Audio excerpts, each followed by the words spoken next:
Hey, everybody. Welcome to a special Friday program. We are going to be just taking calls and me making comment on things. Looked like I rolled right out of bed, which essentially is what happened. I worked out. Susan, you got to tell me when I look quite this disheveled. But we are, of course, out You look there. fine. We're out there on Twitter Spaces. And, of course, as always, I'll be watching you at the Rumble Rants and at the Restream. But we want your calls today. That's all we're going to do. We're going to dedicate it to you. I've got some. Your questions. Your questions. Not your calls. We don't have calls. What's the difference? Requests. Oh, but in order to be asking your question, you've got to be request here at the Twitter Spaces. I'm watching it, and I'll call you up to the podium. And when you come up to be a speaker, you'll be streaming out on multiple platforms. And Leopold's here. Leopold, I see you there, right there at the on my list. I see a lot of you. here. Alana's here. Yeah, everyone's here, and let's get to a little conversation. I've got. First up, Alana, I would love to talk about what we were just emailing back and forth about. So raise your hand and we'll talk a little bit about that. Let's get to it. Our laws, as it pertains to substances, are draconian and bizarre. The psychopaths start this way. He was an alcoholic because of social media and pornography, PTSD, love addiction, fentanyl and heroin. Ridiculous. I'm a doctor. Say, where the hell do you think I learned that? I'm just saying, you go to treatment before you kill people. I am a clinician. I observe things about these chemicals. Let's just deal with what's real. We used to get these calls on Loveline all the time. Educate adolescents and to prevent and to treat. If you have trouble you can't stop and you want to help stop it, I can help. I got a lot to say. I got a lot more to say.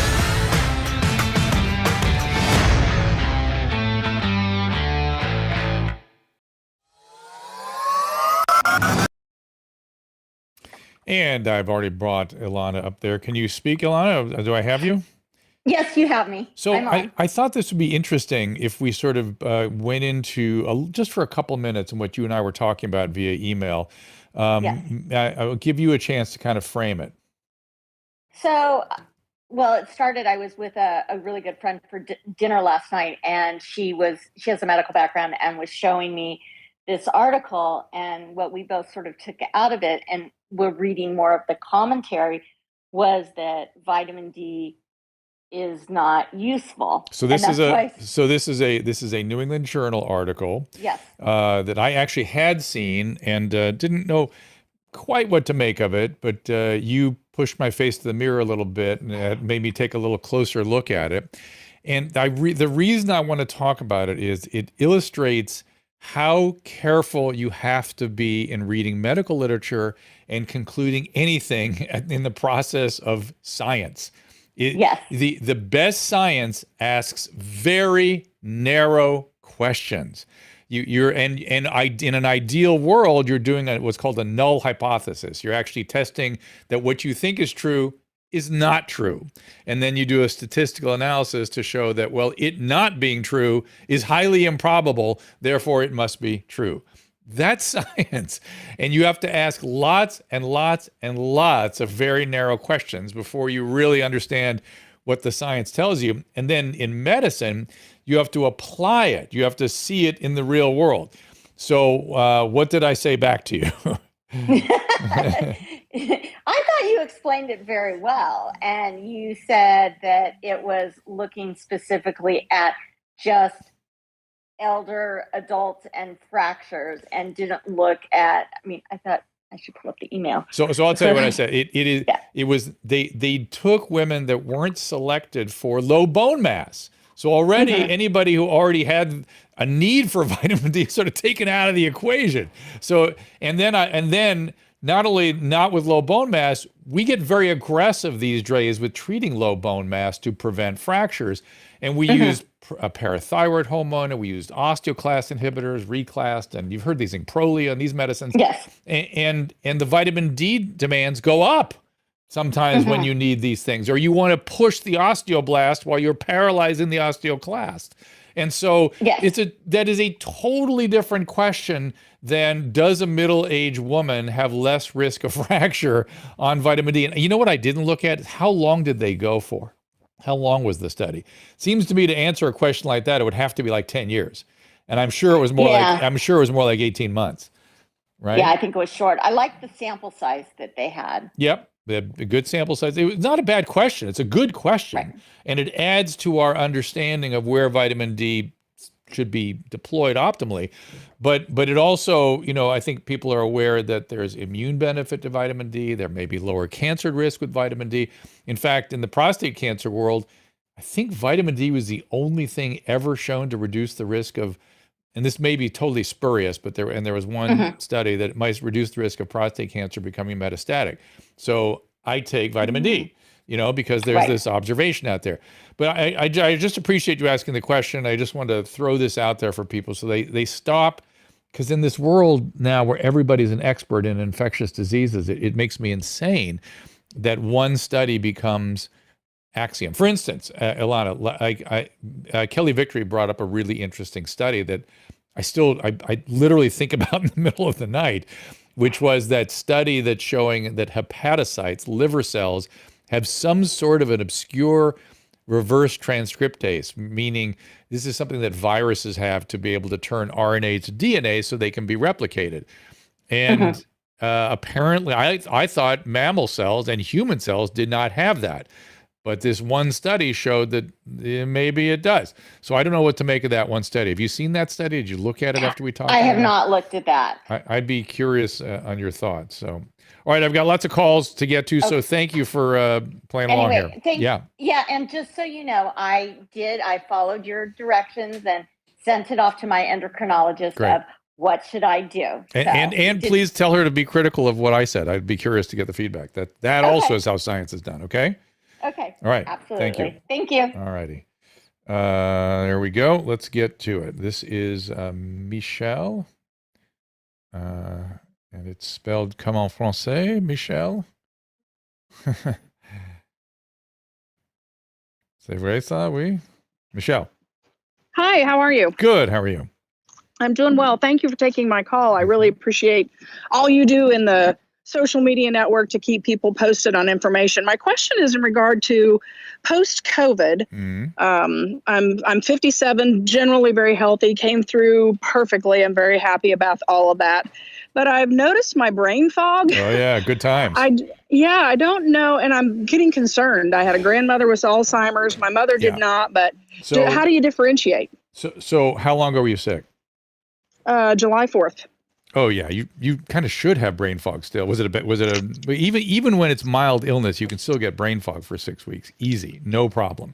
So you kind of should have that. I see no evidence yet. Again, don't know that this leads to any sort of progressive problem. Now, 10 years down the line, who knows? And essentially, I'm trying to think if it's been actually every case, but very nearly every case I've seen, the fog lifts. And I've seen fog from the vaccine too. It's not exclusively, it's something about the spike protein and the vascular injury that it causes, the lining of the arteries. Personally, I had fog for like 3 months. And may I tell you my own personal protocol, how I dealt with it? Yes. I took fluvoxamine, and fluvoxamine helped with the fatigue and the ringing in my ears immediately. It was rather striking. So you can talk to your doctor about fluvoxamine. I think I took 50 milligrams twice a day. I might have taken 100 twice a day. But it's an interesting point. Did you see that study out recently that became, again, ridiculous headlines that it turns out antidepressants don't raise serotonin.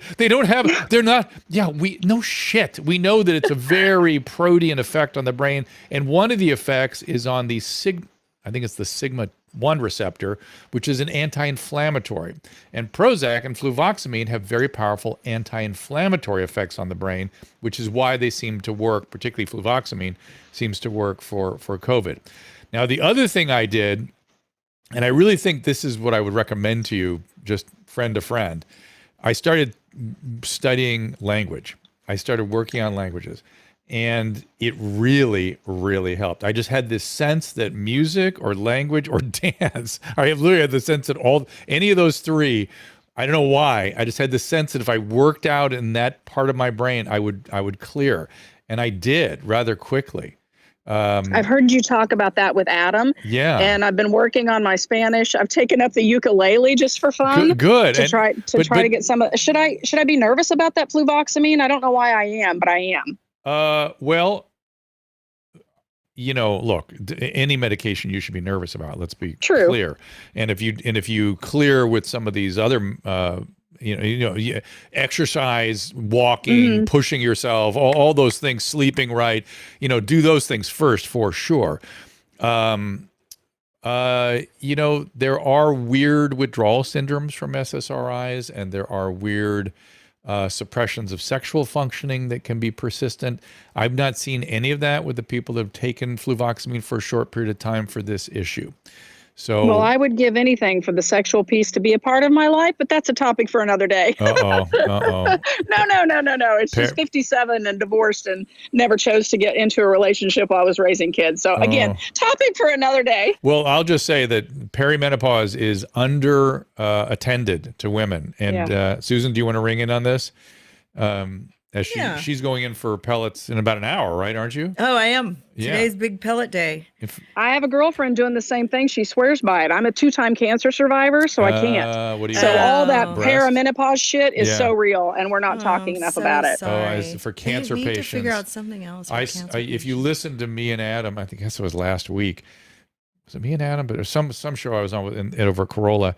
This woman called in, was having desperation around the side effects of the hormone blocks. I mean, she was so miserable, and I was like, "God, this is." I mean, the men get miserable too from the essentially the medicines that block their testosterone production for prostate cancer. I live in dread that would ever have to happen to me. I'm sorry. Yeah. So anyway, I deal with it. It's not. You really have to listen to your doctor about that.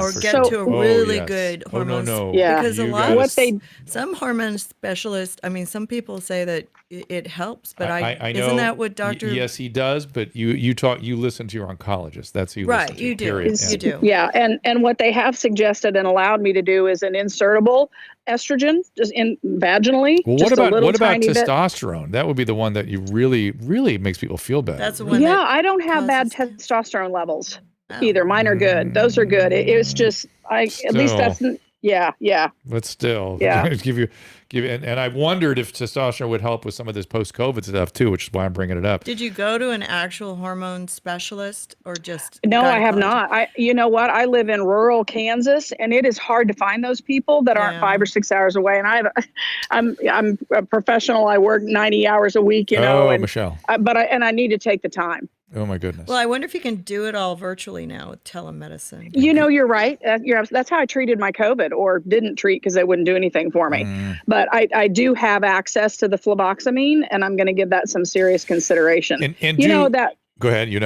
No, I was just going to say that rural piece Yeah. of everything I listen to, you all talk about, and I listen to several of your suggested podcasts. It is not easy to get access for any, and I consider myself quite privileged to be able to take advantage of those things, and it's still difficult, but virtual is a great idea. I thought we were doing better at that. Is that, that's sort of, I need to hear more. I think it just depends on, first of all, 57, I'm not afraid of technology. Right. Some people my age and older are. I mean, for my mother, when she was in her 80s, hey, Mom, let's get on a virtual call with the doctor. No way. Yeah. No way. So I think a lot of it just depends on how comfortable you are in that world. Okay. All right. And speaking of languages, isn't the spelling of your name the male spelling for Michelle in French? So I tell people it was the 60s and my parents were on drugs, which is not true. There's a whole story about how I came to be called that, spelled that way. But it was normal until I was 18 and went to get a driver's license. By normal, I mean Cagelle. Mom didn't like how differently the way it is spelled now. She put it on my birth certificate. So she just changed it and never changed my birth certificate. Isn't it a French spelling? Isn't that what that is? It is a little bit, but I think she was just really looking for phonetics. Michelle, I don't know. She would have no, I don't know. It's a great story though. Oh my God, the 60s. This is really the 70s. Yeah. 60s, everyone was just out of it. 70s is when they did their horrible things. All right. Maybe everybody says this, but those were the days. Yeah, I know. I never thought we'd get near it again, but here we are. I know. All right. Thank you all. Thanks so Michelle. much. You bet. Bye-bye. Thank you. All right. This is written. I'm going to get, written. What happened here? Let's get that up here.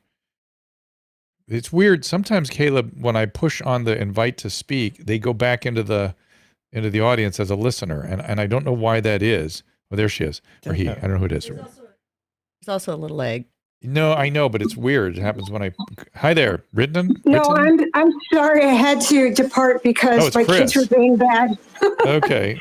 What's going My on? kids were fighting over a stick, and I had to break it up. Sorry. Got it. Are you giving them sticks again? I know. Are they puppies? Absolutely, they love them. Yes, they are. I put them in a crate and everything. It's wonderful.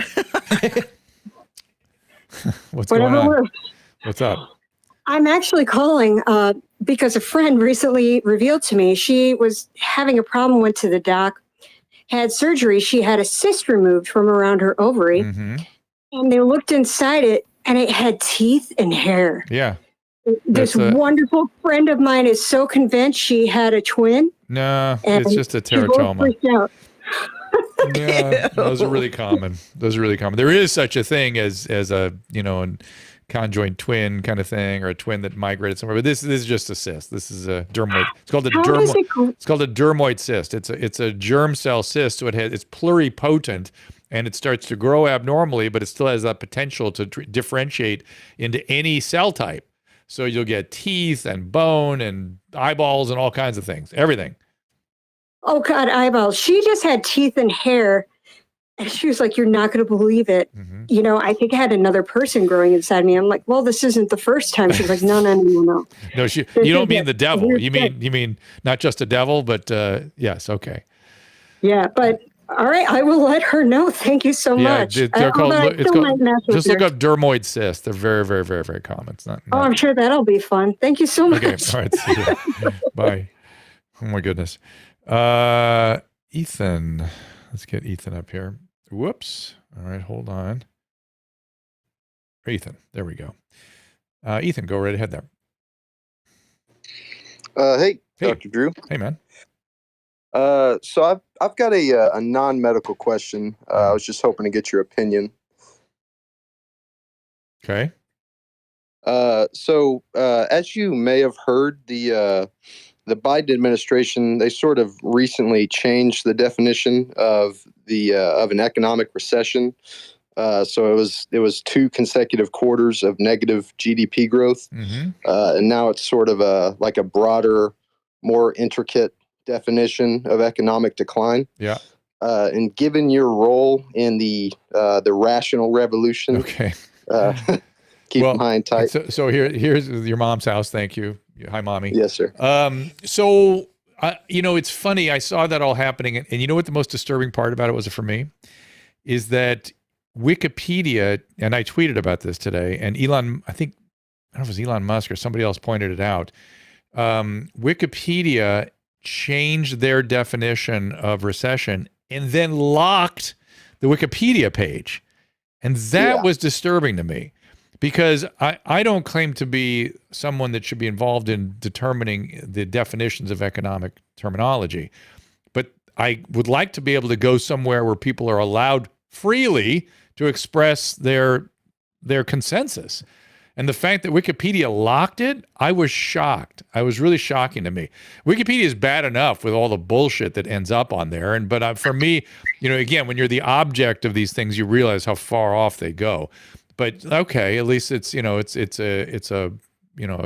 you call it, where there's a platform where everybody goes, a Crowdsourced. open space kind of thing. Crowdsource, exactly. Open space, crowdsource. And but now we have a definition changed midstream. And I saw somebody tell a joke yesterday or the day before. And again, I'm a moderate, I'm independent, I have no horse in the Republican or Democrat race, but I thought this was funny that somebody tweeted, what do Democrats fear most? And the answer was a dictionary. And I thought, wow, that's very interesting because that's so much of what's going on right now. And then I saw a quote from George Orwell that I almost retweeted, but I didn't because I didn't want the trouble. But it was, I almost want to read it if I can find it quickly, but I doubt I'll be able to. But in any event, he was just saying how, the changing names and changing, meanings of everything in the name of, from his perspective, in the name of the party, which is, George Orwellian stuff. He was warning about that. and let's see if I can quickly find it. So is that okay? Did I do the Rational Revolution adequate? Oh yeah, Adequate yeah, service. definitely. Okay. All right. I appreciate the call. Thanks. Yes, sir. Thank All right, you. You bet. Okay. Give me, now you're all going to sit here while I quickly through if I can find that quote, because it always drives me crazy when I'm going to reference something and I can't find it. Doesn't look like I'm going to be able to. It was on the sort of the general stream. Oh yeah, by the way, Susan, do you know that Barbara Ferrer did not impose the mask I know. I heard mandate? she had some pushback. Like reality was knocking on the door everywhere, and reality was saying, hello. Well, it's nice to know that we can override her kingdom now. Well, but I'm sorry, but there's worse news ahead, which she's talking about closing schools down again, which is even more disgusting and more awful and more insane.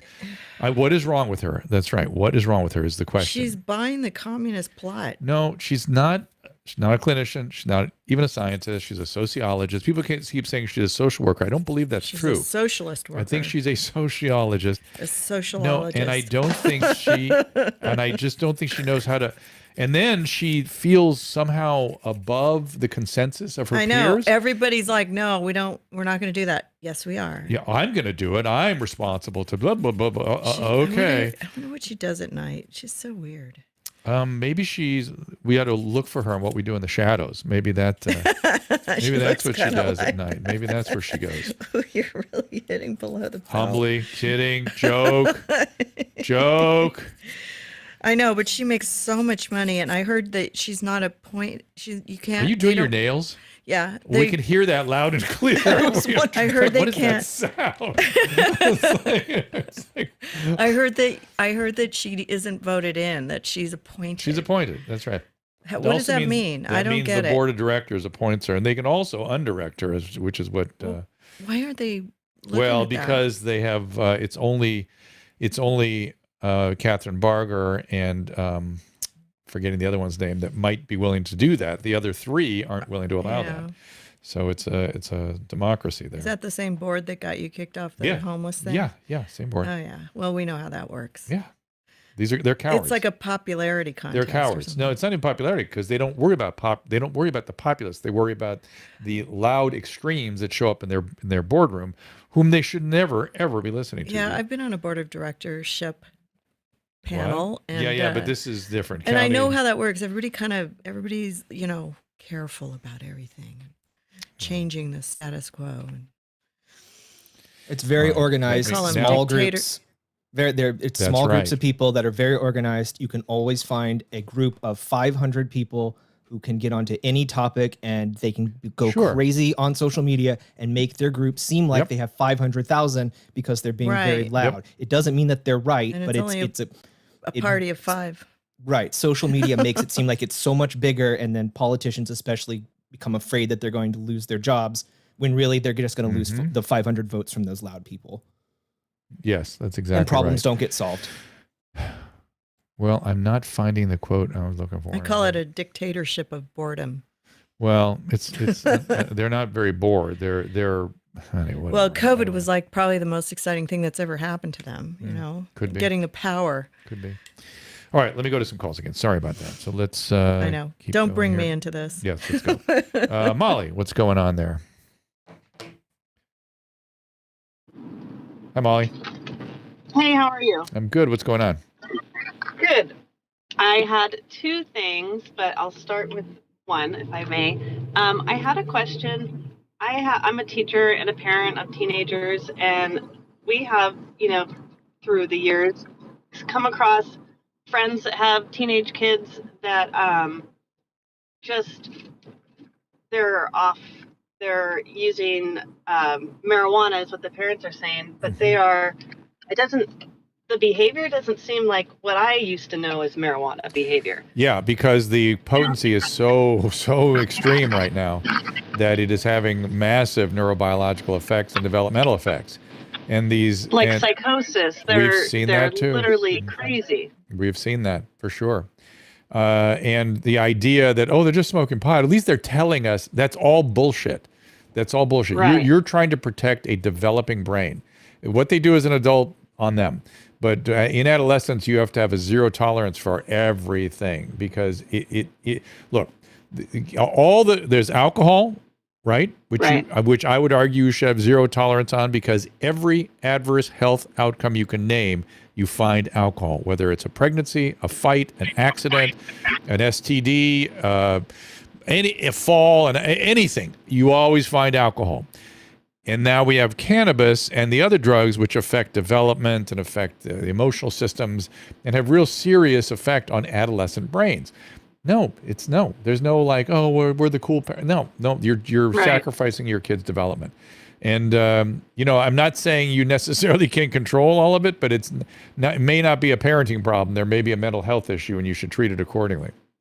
Right. Of course.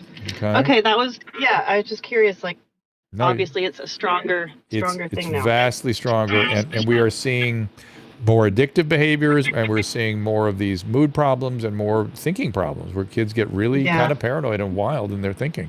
And I'm sure I would too if I took some of those. Dabbing seems to be the threshold issue. Yeah. So if you're using dabs and wax and all that stuff, which is essentially the crack of weed, you're into different territory.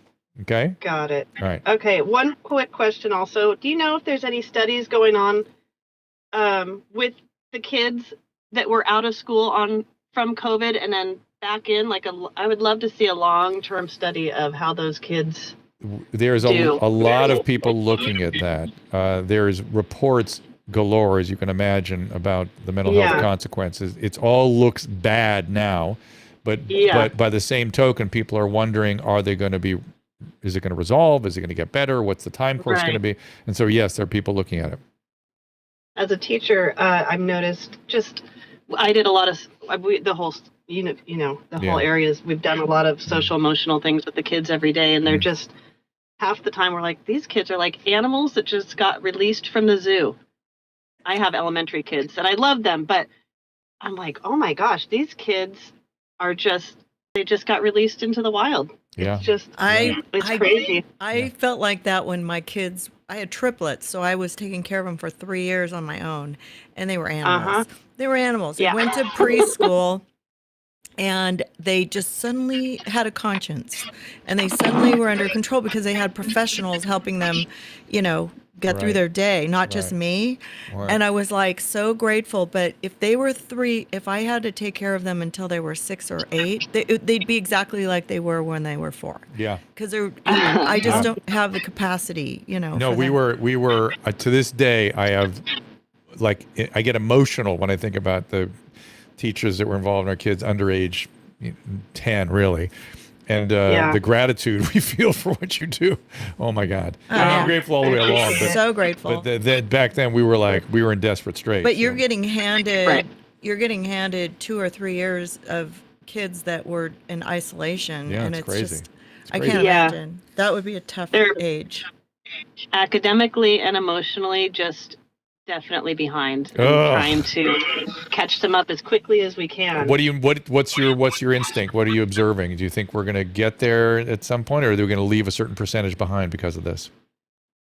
I don't know. I hate to say that. I think that the ones that went through it, they're just going to keep getting pushed forward. Mm-hmm. And, they may have some spots, some empty learning spots that we're just going to keep pushing them forward. Like I said, the districts are implementing a lot of social emotional stuff. So I spent so much time doing that more than, the basic reading, writing, arithmetic. So yeah, I think we're just going to keep going. And those kids that were in that little window of COVID are going to get pushed through. And then we'll just keep working with the ones that keep coming up, and we'll see. Nothing ever happened. We'll see. I don't know. I would probably send my kids to summer school instead of camp every year. I would just do year-round schooling until they started catching up. It's a good idea. Yeah. But if you're going to be competitive, you know what I mean? Like when they get to high school, if they want to go to fancy colleges, they're going to have to do that. But I mean, maybe they should just hold off on going to college in a year until they get what they, you know what I mean, or make it easier on them in the. It's hard to know. It high really is school hard to levels. know how we're gonna operationalize this. I mean, I know like my boys had reading disabilities, and I had to take them to tutors and have their brains reprogrammed, and then they had to go through all these training programs alone without, you know, if they were being homeschooled, it would be the worst because I had to take them to people, you know, because Douglas had that brain surgery when he was a baby, and Jordan just had reading disabilities. He was on the top of the class in math, but he couldn't read. And in the first grade, you know, I had to go to all these different tutors and psychologists just for that because they were triplets, I guess. But I can't imagine not having those resources during COVID. I don't know what I would do. Well, thanks, Molly. I appreciate it. You bet. Take care. Bye. All right, we've got more calls coming up. I see you guys all there with your hands up. We will try to get to them. Take a little break first. I think we have found the holy grail of skincare. Genucel has absolutely changed, certainly my skincare regimen. I like that vitamin C serum, the under eye creams, skin nourishing primer. Susan loves the eyelash enhancers, uses it on her eyebrows as well. Genucel has everything to make us both feel and look amazing. Best part, the quality of the products. Using pure ingredients like antioxidants, copper peptides, and a proprietary calendula flower base, Genucel knows how to formulate products to perfection without irritation. For Susan, she hates that annoying dry area under her nose during allergy season, like right here. She's tried everything, but no matter what, the skin is flaky and dry. Nothing seemed to help until she started using Genucel's Silky Smooth XV Moisturizer. Soaked right into the skin. She was hooked after one use and now loves all of their products as well. I am a snob when it comes to using products on my face.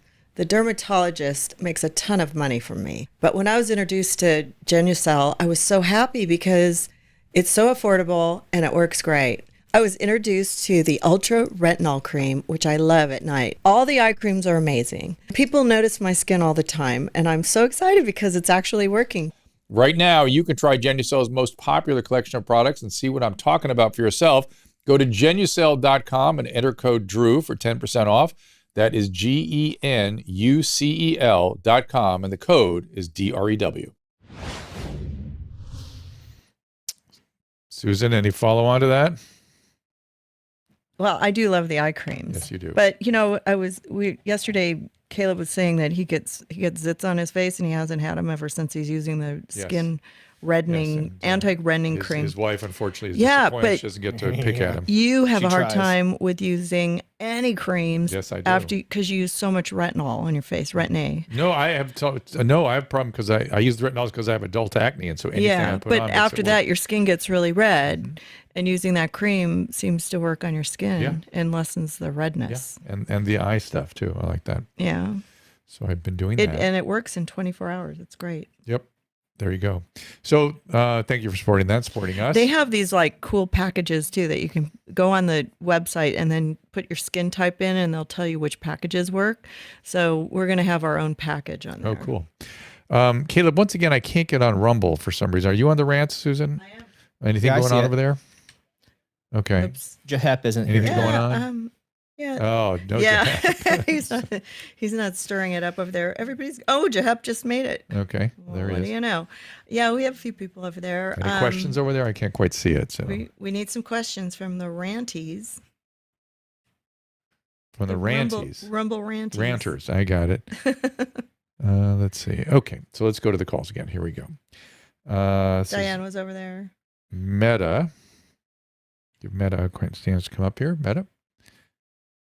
Hey, Dr. Drew. Hey there. How you doing? Good. I used to listen to you when I was like 17. Now I'm 44 on K-Rock. That's crazy. This is the first time we speak.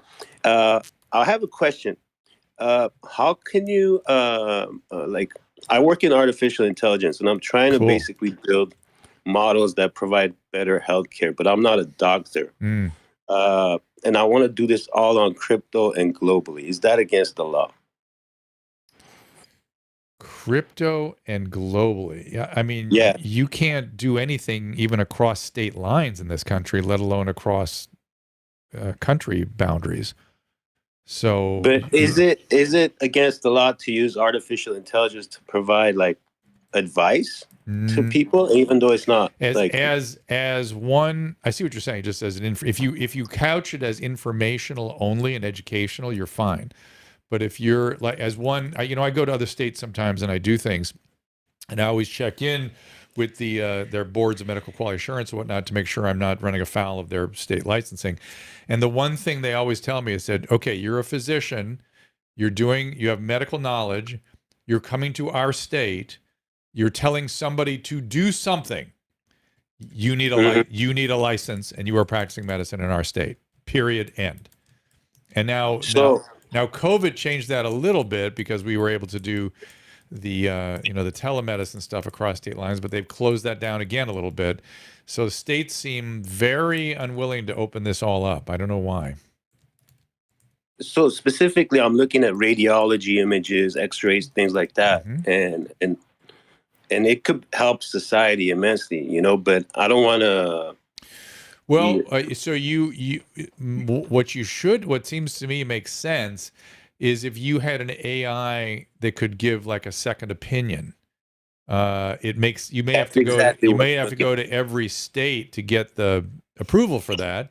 That you're going to need a big legal team to deal with this. Medicine is encumbered what you can't even imagine the encumbrances legally for everything you try to do.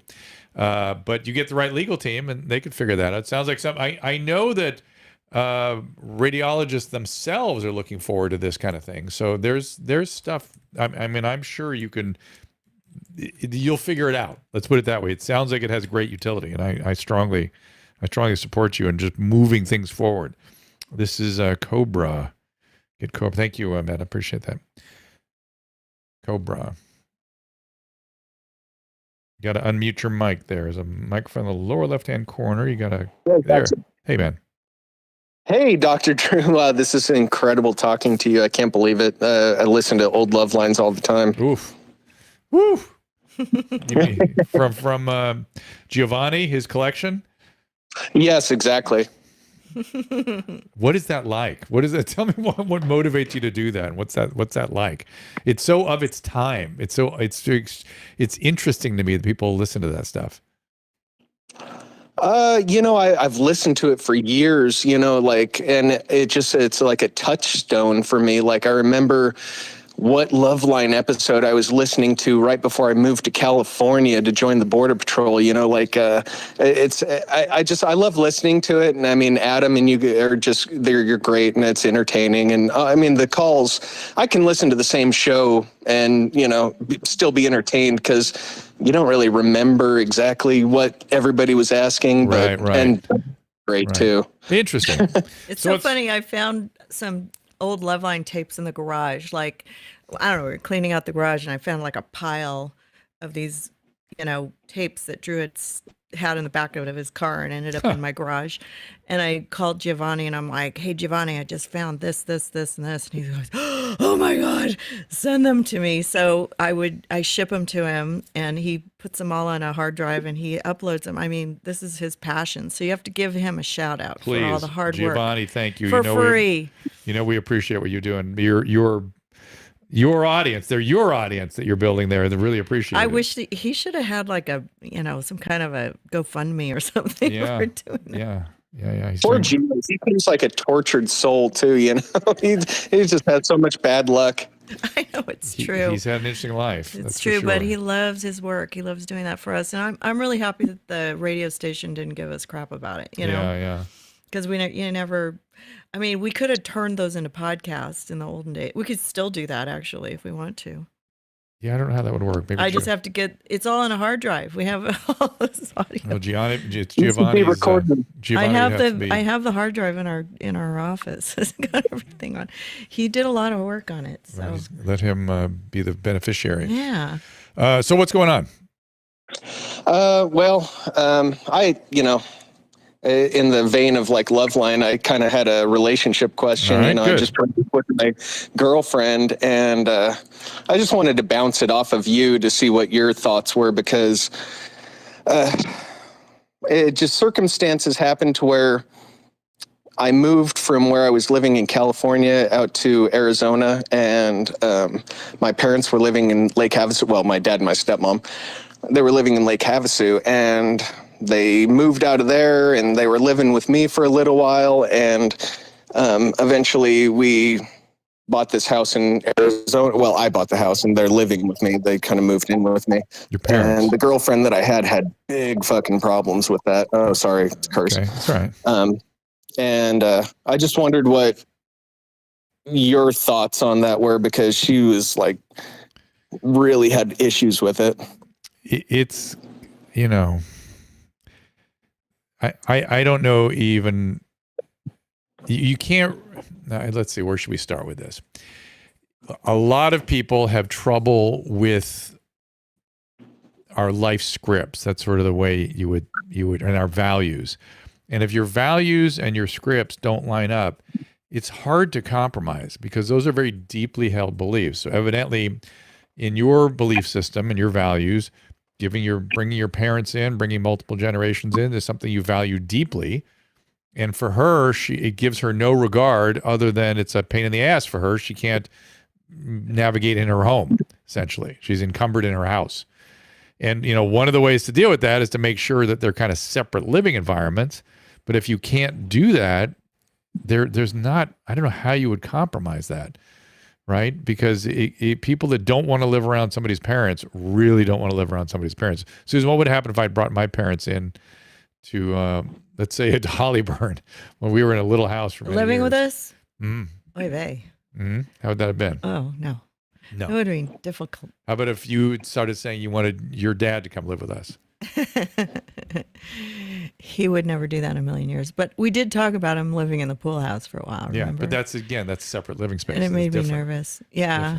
So, but that's here, not at Hollyburn. Yeah. What does she say? What is her sort of position? I mean, listen, these have been hard times for everybody. And during COVID, we really learned how to connect as a family. Mm-hmm.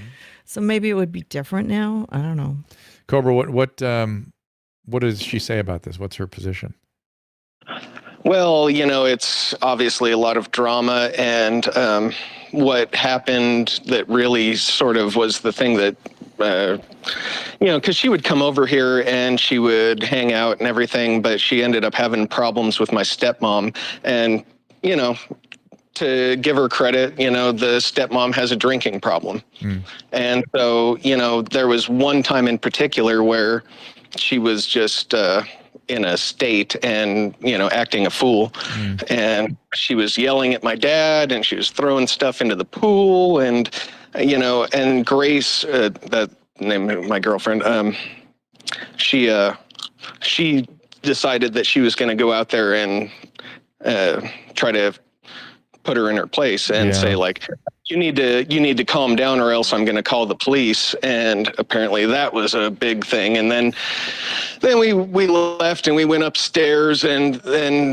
my stepmom came in and she kind of threatened to beat her up or kick her ass or whatever. But I mean, she was blotto. She was drunk, you know, but my girlfriend wanted to say, well, make a big deal out of it, and she refused to even come over here anymore if she was here. And I don't know. It is a big deal. I mean, imagine if a man had done that.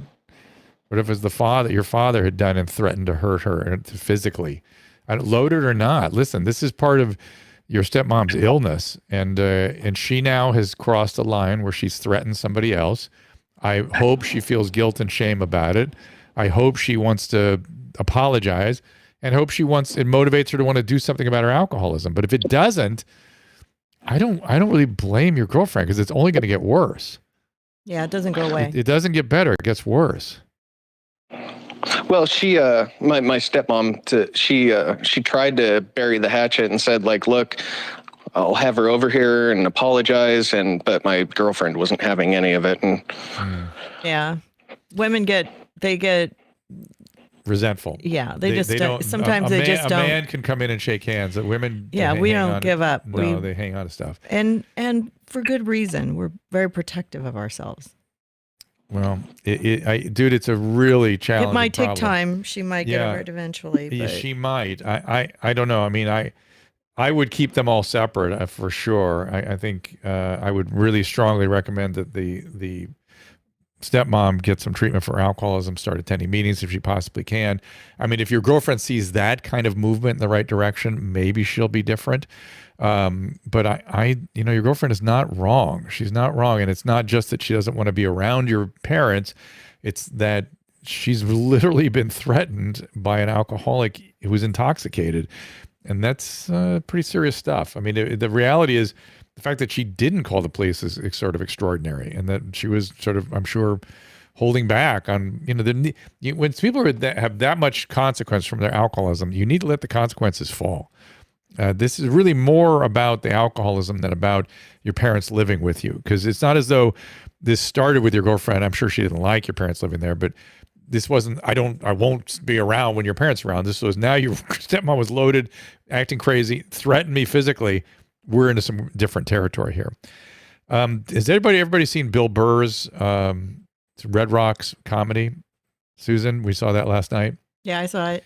He does a whole rant about how women treat each other, and it is spot on. Did you take anything away from that? I missed that one. Did I see that? No, yeah, you did. He was just saying exactly what you were saying with this was women.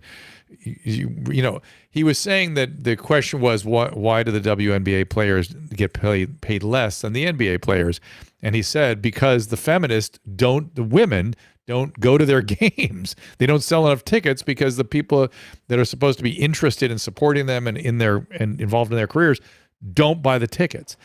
And then he does a whole thing about women not supporting each other and how when things get bad, they hang on to it. Here's a question. It's true. Where'd he go? I tried to teach Paulina how to let go of her grudges, resentment. Yeah, she'd get mad and then she would just hold it forever. And I used to say, you got to let it go. You should try to be friends again. So. For sure. The monkeypox thing is still circulating around there. Yeah, people want to know if they should get the vaccine. Look, right now it's limited to risk. It's nearly limited to risk populations. We need to give those which are men who have sex with men, yes. And we need to allow that group to be fully vaccinated before we start vaccinating everybody. You think of discriminatory, they keep saying it's discriminatory. It's discriminatory if we're not allowed to deliver what that group needs to stay safe. And if we're not able to identify a risk population, how can we deliver efficiently to that group? Well, what about women who have anal sex?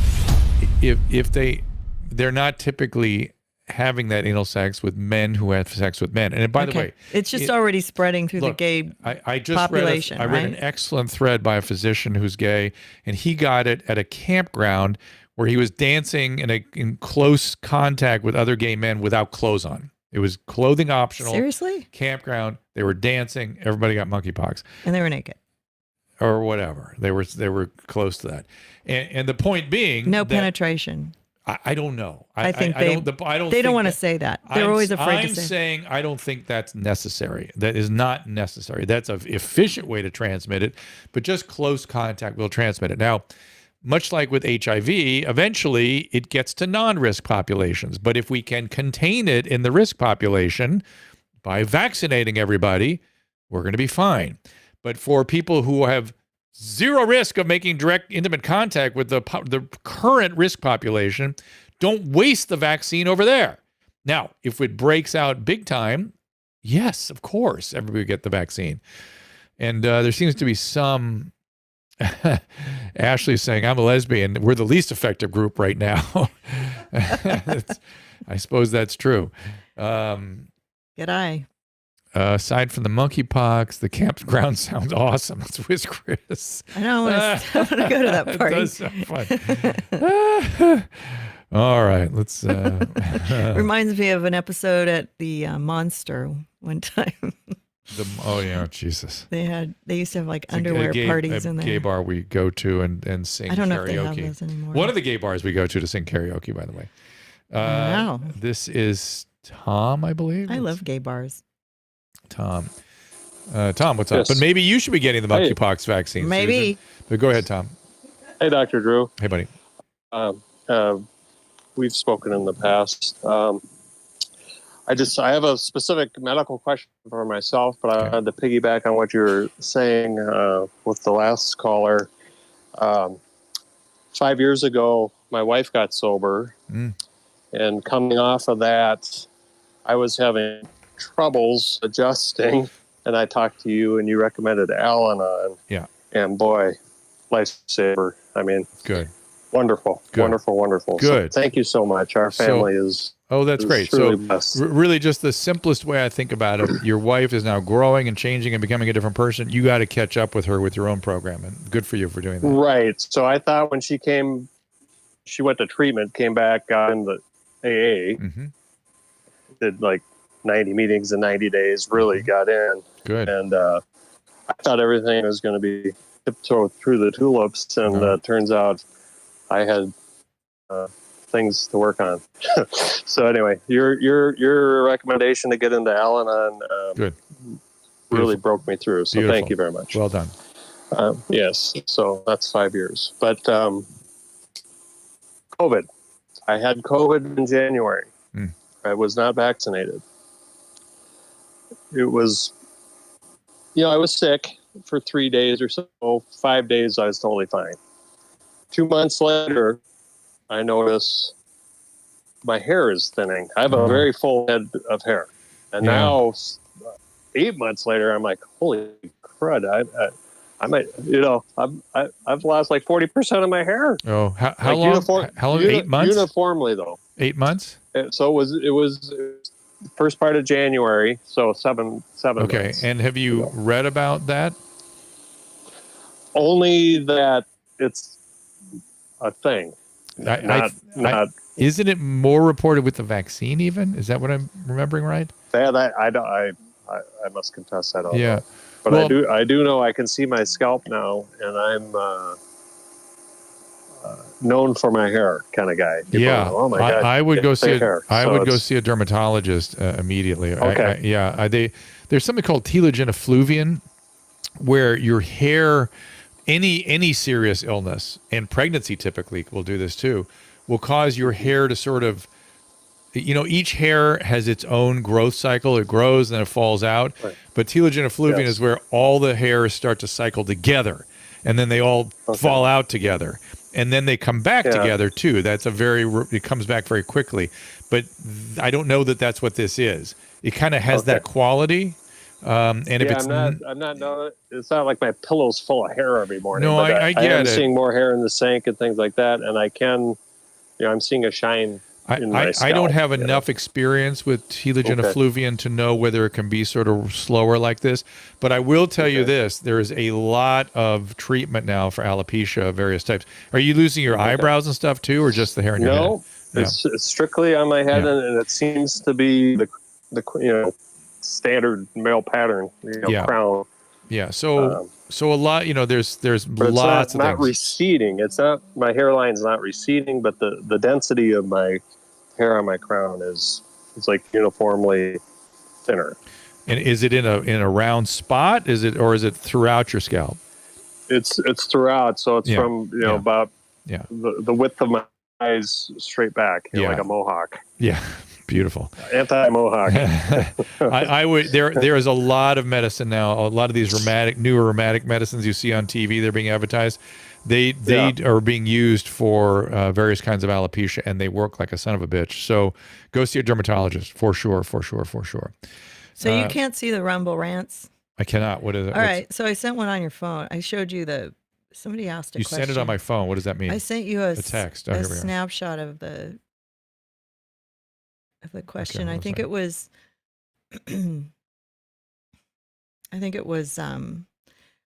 Rumble Dime 123. Mm-hmm. First he said, serious question, what position is Drew really in this volatile environment? And I said, what environment? Yeah, what does he mean? And then he said, was Fauci a part of HIV introduction? I don't know if that was his question or if it just came up next. But I don't know. I'm trying, you guys. If you have questions, go ahead. Are they saying that Fauci brought HIV to the environment? Oh, come on. Please. It is. All right, let me see what you said. Oh, Rumblies. We love you. The broader, wait, okay. Just ask questions that we can answer. What position is Drew really in this volatile environment? The border recession is. I don't like the excesses on either side. That's my real position. And I am circumspect about everything, so I don't feel confident in having very strong opinions about certain things. But I don't like the overreach. I don't like the mandating. I don't like all that stuff. I thought I was a libertarian at one time. I am not. I don't want the government to solve problems. So libertarians that I know don't think the way I think. But I generally, like for instance, this recent legislation that the Congress is moving through, I'm generally kind of happy with that. I mean, doesn't really acknowledge a lot of the priorities that I have, but some of the stuff that they're solving in there, I'm like, yes, I'm interested in government moving things forward, solving people's problems, allowing us to thrive, not just being in an ideological cloud all the time. Let's do what works. I've said for years, I'd sign up for a pragmatist party. Let's just do things that solve problems for people. And that generally means putting forces in place that allow them to thrive and solve problems for themselves. That's how you do it, generally speaking. So that's my general position. Knowing exactly how to do that, I'm not hubristic enough to have strong feelings. I generally, when the overreach, like the mask mandates, to me is extremely disturbing because the science doesn't work. And if you want to protect yourself with an N95, you should do so. But to have somebody mandating that everybody walk around with that, what if I don't care to protect myself? I've been exposed to Omicron massively in the last 3 weeks. I spent 3 days in 3 days in a room with Susan. She had it actively. I got nothing. My daughter had it. I flew on a plane with her and I shared a yogurt with her. Nothing. So my immunity is pretty good. Yeah. But you had the Delta before you got the vaccine. Correct. So I seem to have. You've only had one vaccine. Correct. And I've had and I just seem to have pretty good, strong immunity. And you had COVID again after that. Yeah. Listen. And it was a nothing burger. Like you didn't even think you had it. BB, you're asking about Dr. Prasad's Sensible Medicine podcast.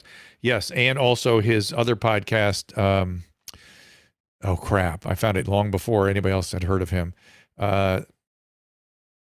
I can't remember the name of it, but anyway, I retweet his stuff all day long. I retweet his stuff. We've had him on the show. We've had him on the show several times, and we're gonna have him back. And I also retweet Monica Gandhi stuff all the time. So those are plenary sessions. Thank you. Those are the two physicians you can lean hard on, and also Z-Dog. Z-Dog also. These are people that are sensible. They're reading the literature. They're looking at the science. They're studying it.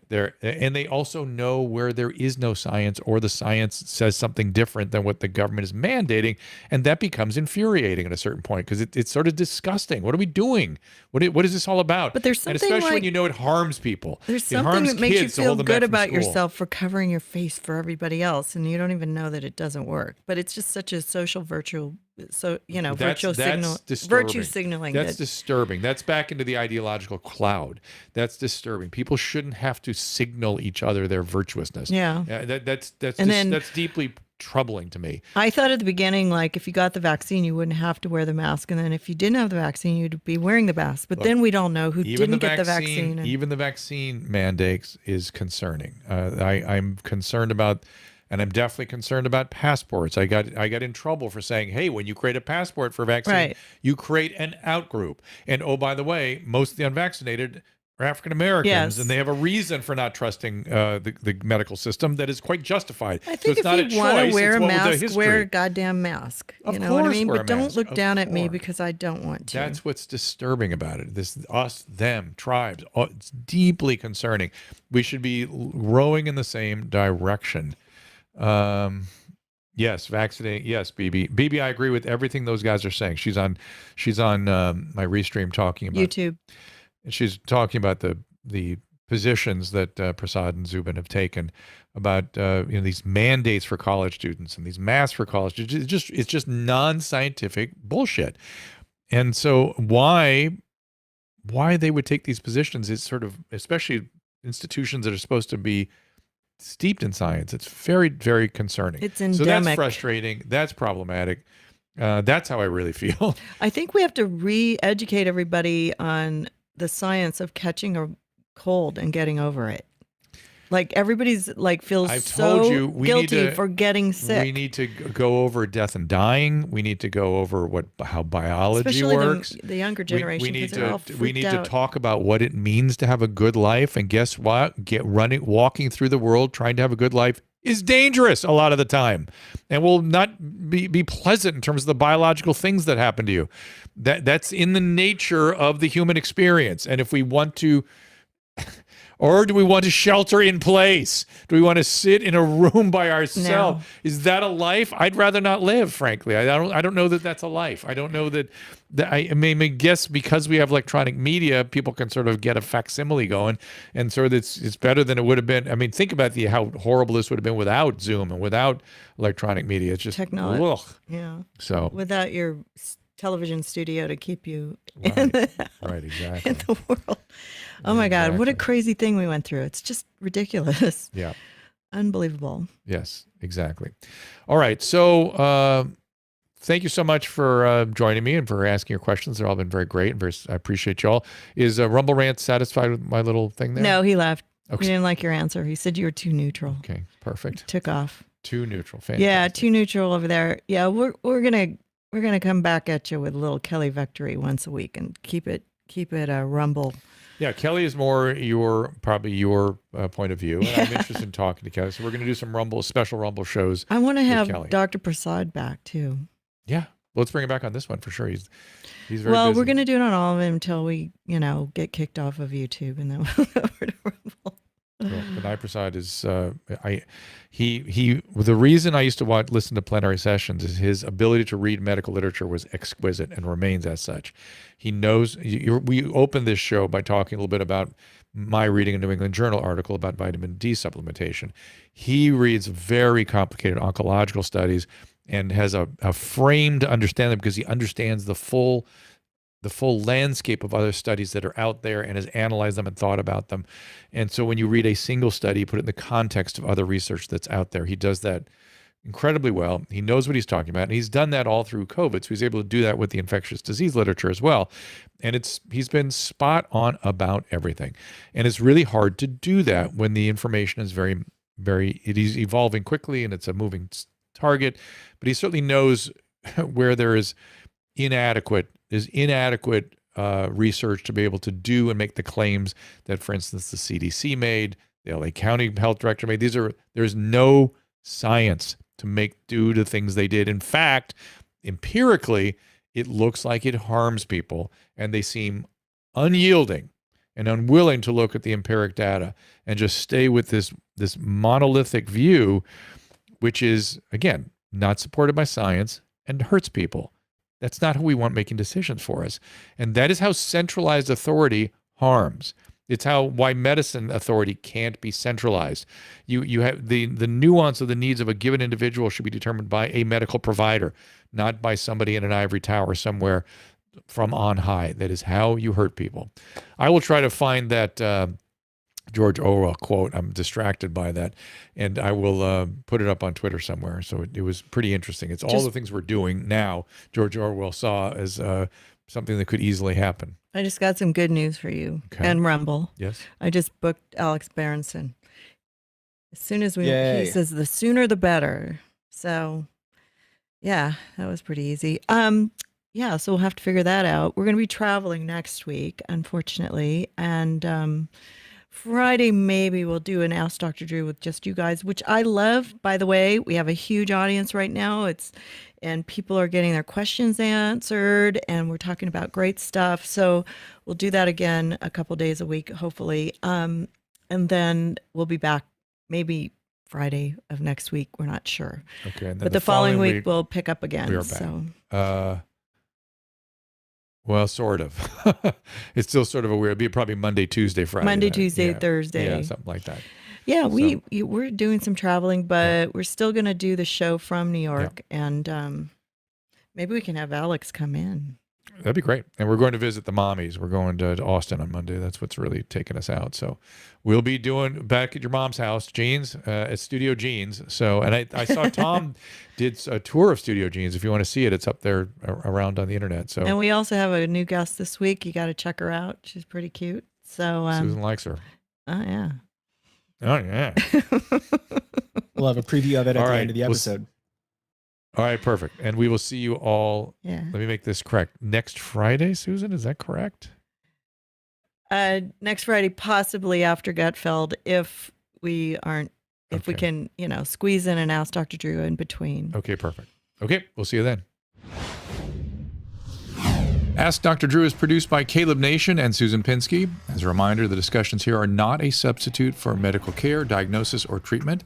This show is intended for educational and informational purposes only. I am a licensed physician, but I am not a replacement for your personal doctor, and I am not practicing medicine here. Always remember that our understanding of medicine and science is constantly evolving. Though my opinion is based on the information that is available to me today, some of the contents of this show could be outdated in the future. Be sure to check with trusted resources in case any of the information has been updated since this was published. If you or someone you know is in immediate danger, don't call me, call 911.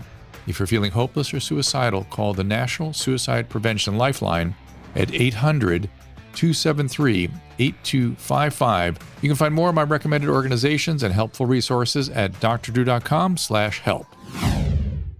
So you either have to not go for lightning bolts, which is not necessarily fun. So like a cool summer wind?